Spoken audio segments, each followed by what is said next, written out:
Ղրղստան Չոլպոնաթա օր երկրորդ ԵԱՏՄ Եվրասիական միջկառավարական խորհրդի ընդլայնված նիստից առաջ բարձրաստիճան հյուրերը պատրաստվում են լուսանկարվել։ Ընթացքում Հայաստանի վարչապետ Նիկոլ Փաշինյանն ու Ռուսաստանի վարչապետ Միխայել Միշուստինը կարճ զրույց են ունենում։ Հայաստանի համար ԵԱՏՄ անդամ երկրների հետ գործակցության խորացումը շարունակում է արտաքին քաղաքական ու տնտեսական առաջնահերթություններից մեկը մնալ։ Ընդլայնված կազմով նիստում հայտարարում է Նիկոլ Փաշինյանը։ Երևանը հանդես է գալիս ի պաշտպանություն այս սկզբունքների, որոնք դրված են ԵԱՏՄ-ի հիմքում, եւ այդ մոտեցումը կարտացոլվի նաև նոր կառավարության ծրագրում։ Այսպիսով Հայաստանը հավատարիմ է ԵԱՏՄ սկզբունքներին։ Одним из основополагающих принципов Евразийского Կազմակերպության հիմնարար սկզբունքներից է ապրանքների ծառայությունների աշխատուժի ազատ տեղաշարժը։ Ցավոք, այդ սկզբունքները գործնականում լիարժեքորեն չեն իրագործվում։ Առանձին սահմանափակումները եւ վարչական գործողությունները շարունակում են խոչընդոտել ընդհանուր շուկայի լիարժեք գործունեությունը, նվազեցնելով բիզնեսի վարման պայմանների կանխատեսելիությունը եւ ինտեգրացիոն գործընթացների արդյունավետությունը։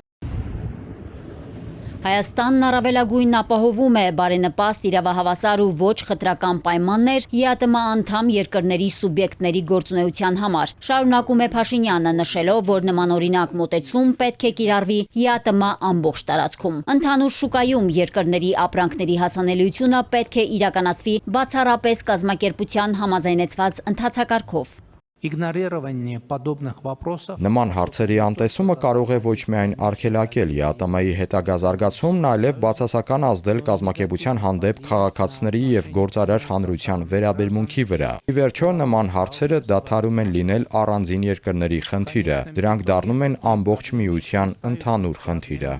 Ըստ Փաշինյանի, տնտեսական օբյեկտիվ ցուցանիշները վկայում են այն մասին, որ Հայաստանի մասնակցությունը ԵԱՏՄ-ում հիմնված է փոխադարձ պարտավորությունների կատարման, այլ ոչ թե միակողմանի արտոնություններից օգտվելու վրա։ В 2025 году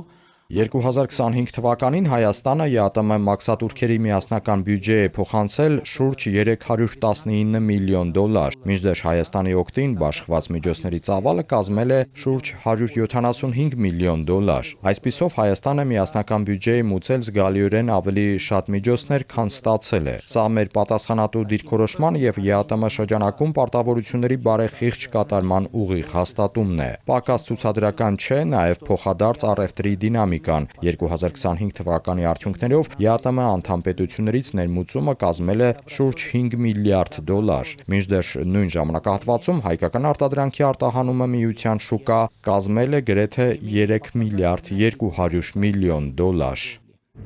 Այս թվերը ցույց են տալիս, որ Հայաստանը ոչ միայն ԵԱՏՄ ընդհանուր շուկայի մասնակից է, այլև միության անդամ պետություններում արտադրվող ապրանքների եւ ծառայությունների նշանակալի սպառող։ ԵԱՏՄ երկրներին ու մասնավորապես Ռուսաստանին թվերից առաջ հետաքրքրում է Հայաստանի եվրոպական ապագայի հարցը։ Республика Армения приняла к сведению заявление Հայաստանի Հանրապետությունն ի գիտություն է ընդունել ԵԱՏՄ 4 երկրի հայտարարությունը Եվրամիություն մտնելու հարցով հանրակրվե անցկացնելու վերաբերյալ։ Մենք հասկանում ենք, որ միաժամանակ ԵՄ եւ ԵԱՏՄ անդամակցությունն անհնար է։ Չենք կարող հանրակրվե անել հարցի շուրջ, որն այս պահին գոյություն չունի։ Հայաստանի եւ Եվրամիության ընթացիկ հարաբերություններում չկան իրավական, տնտեսական կամ քաղաքական պարտավորություններ, որոնք կհակասեն ԵԱՏՄ-ում մեր պարտավորվածություններին։ Փաշինյանի խոսքով Հայաստանի Հանրապետությունը ելնում է նրանից, որ ԵԱՏՄ-ն չպետք է դիտարկվի որպես սահմանափակումների տարածք։ Հայաստանը հանդես է գալիս միության հիմնարար սկզբունքների պահպանման, իրավահավասարության ու հետագա զարգացման օգտին։ ԵԱՏՄ-ն ավելի գրավիչ կլինի, եթե հետևողականորեն պահպանենք սեփական պայմանավորվածություններն ու հարգենք միմյանց ինքնիշխան իրավունքները, ասել է Փաշինյանը։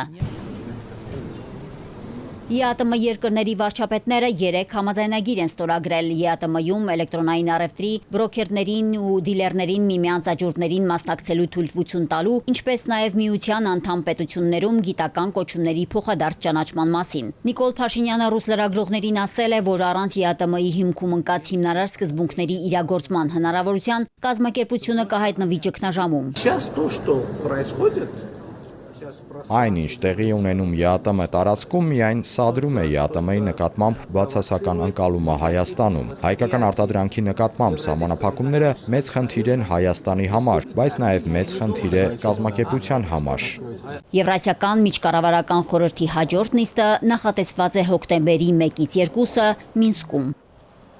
Մարիկ Օստանյան, Էպիկենտրոն։